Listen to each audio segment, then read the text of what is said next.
Welcome back जी। एक मतलब फिर मैं आप सबको खुशामदीद करता हूँ अपने यूट्यूब चैनल पर। तवील अरसे बाद मैं आपसे मुखातिब हूँ। पीएसएल फाइनल के बाद एक मैं थोड़ा सा ब्रेक लिया था ऑब्वियसली, क्योंकि पीएसएल में बैक टू बैक वीडियोस हो गई थी और फिर कुछ मसाइल ऐसे थे रमज़ान मुबारक के, जिसकी वजह से मैं ये वीडियो रिकॉर्ड नहीं कर पाया ऑब्वियसली। तो इसलिए कुछ राब्ता मुनक़ता हुआ। तो अभी वापस आपसे जुड़ा हूँ मैं। कुछ बहुत ज़्यादा एक कहते हैं ना, जैसे बैक टू बैक हैपनिंग्स हो रही हैं पीसीबी में, पाकिस्तान क्रिकेट में, तो उन मौज़ूआत को डिस्कस करेंगे और उसमें अपनी ओपिनियन भी देंगे और बताएंगे भी सही कि एक ओवरऑल व्यू देंगे कि क्या चीज़ें जो हैपनिंग्स हुई हैं। तो पीएसएल में हमने देखा कि पीएसएल 9 के टुवर्ड्स द एंड हमने देखा कि इमाद वसीम ने जब परफॉर्मेंस देना शुरू की, उन्होंने बैक टू बैक हमने देखा कि 3 man of the match performances दी और ऑब्वियसली अपनी टीम को एक ऐसे मतलब लास्ट 5 मैचेस उनकी टीम के लिए नॉकआउट मैचेस थे, उनमें से 4 में उन्होंने स्टैंड आउट परफॉर्मेंस दी और अपनी टीम को मैचेस जितवाए और बिलाखिर ट्रॉफी भी जितवाई। तो उनकी परफॉर्मेंसेस डिस्कस हो रही थी और ये चीज़ हमें पता था कि ऑन कार्ड्स है ये चीज़ के उनकी वो रिटायरमेंट वापस होगी और वो अवेलेबल होंगे सिलेक्शन के लिए और शायद वो स्क्वाड का हिस्सा बन जाए वर्ल्ड कप के लिए। तो ये चीज़ें सबसे पता थी कि हमें ये पता था कि बैकग्राउंड में और बैकडोर राब्ते हो रहे हैं पीसीबी के और सिलेक्शन कमेटी के इमाद वसीम से, ये चीज़ें तो हमें पता थी। एक सरप्राइज जो है हमारे लिए वो ये था कि मोहम्मद आमिर ऑल दो एक्सपीरियंस बॉलर हैं और बड़े इतना इम्पैक्ट अगर हम बात करें विकेट्स के हिसाब से वो पीएसएल में नहीं डाल पाए, लेकिन मौके के हिसाब से बड़ी अच्छी बॉलिंग की उन्होंने इस पीएसएल में भी। वो भी एक क्रूशल रोल रहे कोयटा ग्लेडिएटर के लिए क्रूशल रोल उन्होंने प्ले किया। तो उनका कहीं पर भी हमें ये नज़र नहीं आ रहा था कि शायद क्योंकि वो खुद वाजे कर चुके थे कि वो मूव ऑन कर चुके हैं, अब वो लीग्स क्रिकेट या इन चीज़ों पे बहुत ज़्यादा तवज्जो दे रहे हैं। पाकिस्तान से उन्होंने जितना खेलना था वो खेल चुके हैं। तो ये चीज़ें माइंड में रखते हुए किसी के माइंड में नहीं था कि मोहम्मद आमिर कमबैक करेंगे और अपनी रिटायरमेंट से वापस आएंगे, लेकिन हमने देखा कि उन्होंने भी ये चीज़ अनाउंस की, अपनी रिटायरमेंट उन्होंने वापस ली और अवेलेबल हो गए हैं। फिर हमने देखा कि डिबेट शुरू हुई कि सिलेक्शन कमेटी क्या होगी, उसके टीओआरस क्या होंगे और उसके मेंबर्स किस तरह होंगे। हमने देखा कि चेंजेस आई, असद शफीक, अब्दुल रज़ाक, मोहम्मद यूसुफ, वहाब रियाज सिलेक्शन कमेटी को हेड करेंगे, ये उनके साथ मेंबर्स होंगे और फिर हेड कोच भी इसमें शामिल होंगे। ये अच्छा फैसला है। और कैप्टन, अब ये अच्छा फैसला है सिलेक्शन कमेटी में हेड कोच और कैप्टन को शामिल करना। उनकी राय तो वैसे ही पूछी जाती थी, लेकिन ऑफिशियली उसको इस चीज़ में कमेटी में शामिल करना ये एक अच्छा डिसीजन है। इस चीज़ की तारीफ बनती है। जहाँ तनकीद हम करते हैं वहाँ खुल के करते हैं और जहाँ पर जो चीज़ें तारीफ करने वाली होती हैं उनकी तारीफ भी की जाए। तो ये एक अच्छा स्टेप था कि इंडक्ट कर लिया उन्होंने कैप्टन और कोच को भी। इसके साथ एक जब तनकीद वाली बात है तो हम तनकीद करेंगे कि चेयरमैन साहब जो नए हैं मोहसिन नकवी साहब, उन्होंने एक अपने किसी रिलेटिव को या उनके किसी पॉलिटिकल इन्फ्लुएंस की वजह से एक ऐसे बंदे को यहाँ पर शामिल किया है इस कमेटी में डाटा एनालिस्ट के तौर पे, जिसका प्रायर क्रिकेट में कोई एक्सपीरियंस नहीं है। अब ये डाटा एनालिस्ट शामिल करना अच्छी बात थी, लेकिन उस पोस्ट पे किसी ऐसे बंदे को शामिल करते हैं जिसका प्रायर एक्सपीरियंस होता है या जो चीज़ ज़्यादा रिलेटिव होता है इस चीज़ के, लेकिन एनी उन्होंने शामिल किया है। इस चीज़ पे हम तनकीद कर रहे हैं और ये एक या बेहतर चॉइस हो सकती थी। आगे बढ़ते हैं तो ये हमने बता दिया आपको, सिलेक्शन कमेटी ये हो गई है। और इसके अलावा 29 प्लेयर्स का कैंप लगा हुआ है काकुल में, जहाँ पर वो फिटनेस और ट्रेनिंग का उनका कैंप है, जहाँ पर वो अपनी फिजिकल फिटनेस को इम्प्रूव करेंगे।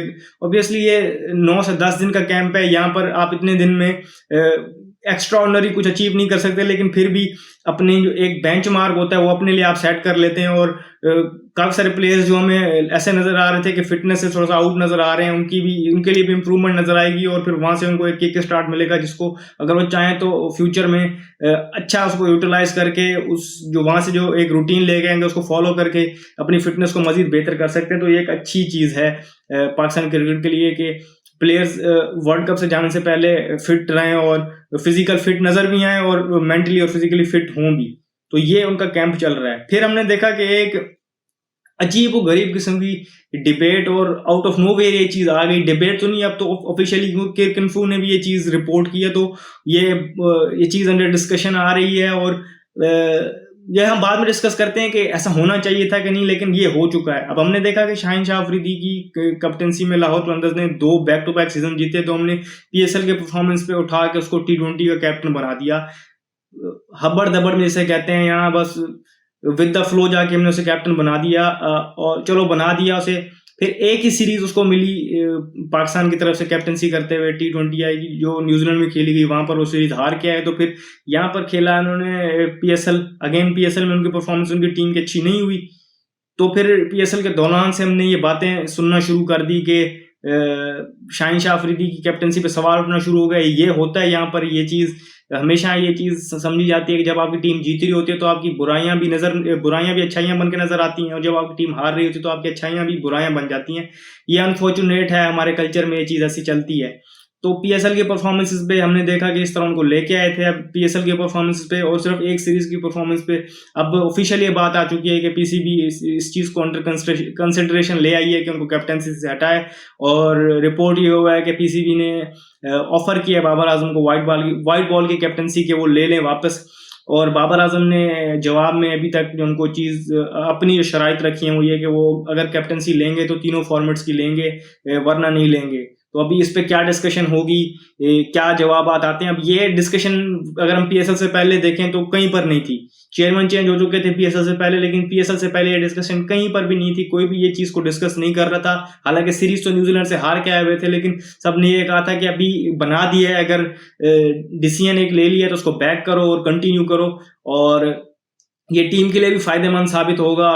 बार बार अगर हम टीम में कैप्टन चेंज करते रहेंगे तो एक ड्रेसिंग रूम का माहौल भी, क्योंकि हम माने ना माने इस बात को, लेकिन कल्चर जिससे हम आते हैं तो हम सबको पता है कि ये चीज़ें हमारे पास होती हैं कि एक खिलाड़ी से कैप्टनसी पहले ली, फिर दूसरे को दी, फिर उससे लेके फिर वापस उसी को दी। तो ये चीज़ें कहीं ना कहीं इफेक्ट करती हैं ड्रेसिंग रूम का माहौल भी। और फिर जिस बड़े इवेंट में हम जा रहे हैं, ऑलरेडी हम देख रहे हैं कि 2 प्लेयर्स जिन्होंने रिटायरमेंट वापस ली है, आमिर और इमाद, वो जिस तरह से टीवी पर पिछले कुछ अरसे से कुछ ICC इवेंट्स के दौरान कमेंट्स देते थे, जिस तरह वो बाबर आजम के अगेंस्ट या कुछ और चंद प्लेयर्स के अगेंस्ट, फिर ऑल्दो मैं समझता हूँ कि इस तरह वो ऐसा मसला नहीं होगा, लेकिन कहीं ना कहीं बैक ऑफ द माइंड तो होगा कुछ प्लेयर्स के कि हमारे बारे में ये बातें इस तरह करते थे। तो वो ऑलरेडी इंडक्ट हो जाएंगे एकदम से ड्रेसिंग रूम में। 12 मैच हमारे पास है टोटल ICC वर्ल्ड T20 से पहले। तो उन 12 मैचों में किस तरह जेल हो पाते हैं या नहीं हो पाते। एक और इम्पोर्टेंट चीज़ जो हुई है वो ये है कि कोचिंग स्टाफ चेंज होने लगा है, क्योंकि हमने देखा था जो न्यूजीलैंड और ऑस्ट्रेलिया टूर पे जो कोचिंग स्टाफ था उनको हटा दिया गया। तो अब हम सुनने में जो आ रहा है कि बॉलिंग कोच के लिए तगड़े उम्मीदवार नजर आ रहे हैं, जैसन गिलेस्पी, जो कि वहां पर हमने देखा है कि एडिलेड स्ट्राइकर्स के और वहां पर जो उनके डोमेस्टिक टूर्नामेंट है जो ऑस्ट्रेलिया में होते हैं वहां पर किसी टीम की कोचिंग करते थे, तो वहां से उन्होंने उस पोस्ट से उन्होंने रिटायरमेंट दी है। तो ये इस चीज की तरफ स्ट्रॉन्ग क्या इंडिकेट कर रहे हो, स्ट्रॉन्ग सिग्नल है कि वो पाकिस्तान टीम को as a bowling coach join कर रहे हैं, जो अभी तक की रिपोर्ट्स हैं उसके मुताबिक। फिर हमने देखा है कि जेसन गिलेस्पी बॉलिंग कोच आ रहे हैं, और हेड कोच के लिए गैरी क्रिस्टन का, और कोचिंग स्टाफ में ये कोई पाकिस्तान का कोई बड़ा नाम है फील्डिंग का, अभी तक नाम हाईलाइट नहीं हुआ। कोई सर्किट में बड़ा मशहूर है फील्डिंग कोचिंग के हवाले से, तो उसको फील्डिंग कोच के लिए इंडक्ट किया जा रहा है। इसके अलावा ल्यूक रोंकी का नाम भी आ रहा है। तो ये चंद नाम आ रहे हैं। इससे पहले PCB ने शेन वॉटसन से रब्ता किया था, उन्होंने माजरत कर ली।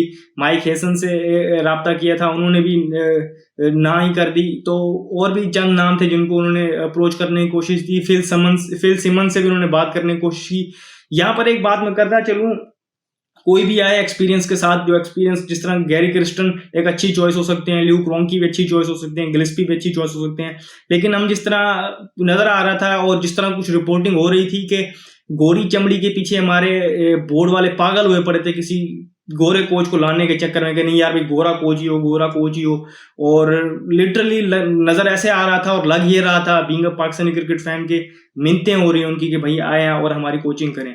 तो जहां पर मैंने आपको बताया कि अच्छी चीजें हो रही हैं वो हमने आपको रिपोर्ट की, जितना ये ट्रेनिंग कैंप अच्छा है और हेड कोच और कैप्टन का सिलेक्शन कमेटी में शामिल होना अच्छा है, मोहम्मद यूसुफ और अब्दुल रज़ाक जैसे नाम सिलेक्शन कमेटी में शामिल होना ये भी अच्छी चीज़ है। और फिर वही हमने देखा कि मेरिट की धज्जियां उड़ा के डेटा एनालिस्ट को पॉलिटिकल बेस पे भर्ती कर दिया है, यहाँ पर ये कोई अच्छी चीज़ नहीं है। और फिर जिस तरह गोरी चमड़ी वाले कोच के पीछे भागना है, अब आप कोच को हायर करें, जिसको भी करें ठीक है, आपने हायर कर लिया, एक तो यहाँ भी डिस्कस होना स्टार्ट हो जाएगी हमारे पास कि भाई इतनी पे ले रहा है, ठीक है। लोगों का ये सवाल बनता है कि इतनी पे ले रहा है, उसके अगेंस्ट आपको वो क्या सर्विसेज दे रहा है। सिर्फ सर्विसेज ये नहीं होनी चाहिए कि सीरीज या इवेंट के दौरान वो आपकी टीम की जो मेन टीम है उसकी कोचिंग करके यहाँ से चला जाए।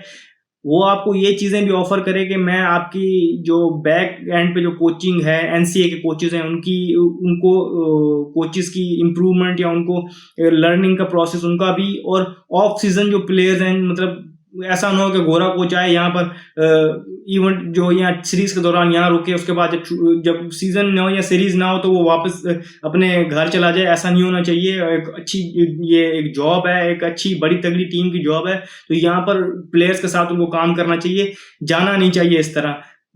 एक आध हफ्ते, 2-3 हफ्ते के लिए अगर जाना चाहे तो वो छुट्टी लेके जो एक प्रोसेस होता है वो हो। ऐसा ना हो कि बस सिर्फ सीरीज के दौरान यहाँ पर नजर आए वरना ना आए। तो ये पास्ट में जो होता रहा गोरे कोचेस का, ये एक बड़ा मसला रहा है कि ऑफ सीजन या जब सीरीज नहीं होती उस दौरान कोई काम नहीं हो रहा था, जिसकी वजह से एक गैप बन जाता है।